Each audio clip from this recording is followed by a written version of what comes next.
The Tale of Despereaux, Chapter 13, Perfidy Unlimited. Together, the three mice traveled down, down, down. The thread about Despereaux's neck was tight. He felt as if it was choking him. He tugged at it with one paw. "Don't touch the thread," barked the second hood. "Yeah," echoed the first hood. "Don't touch the thread."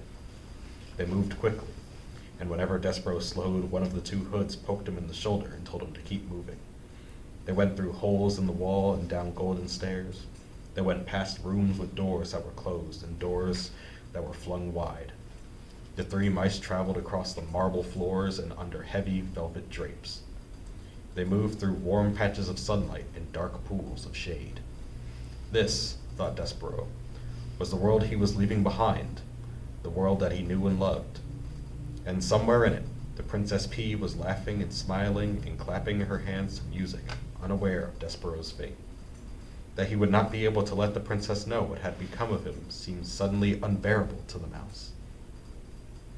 "Would it be possible for me to have a last word with the princess?" Despereaux asked. "A word," said the second hood. "You want a word with a human?" "I want to tell her what has happened to me." "Jeez," said the first hood. He stopped and stamped a paw on the floor in frustration. "Cripes! You can't learn, can you?" The voice was terribly familiar to Despereaux. "For lo," he said. "What?" said the first hood irritably. Despereaux shuddered.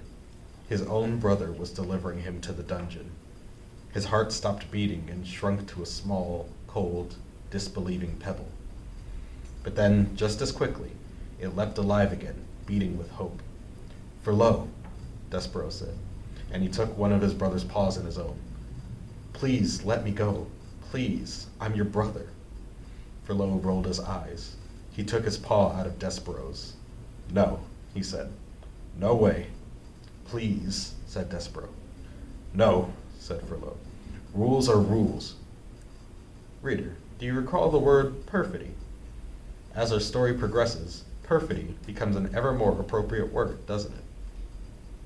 Perfidy was certainly the word that was in Despereaux's mind as the mice finally approached the narrow, steep stairs that led to the black hole of the dungeon.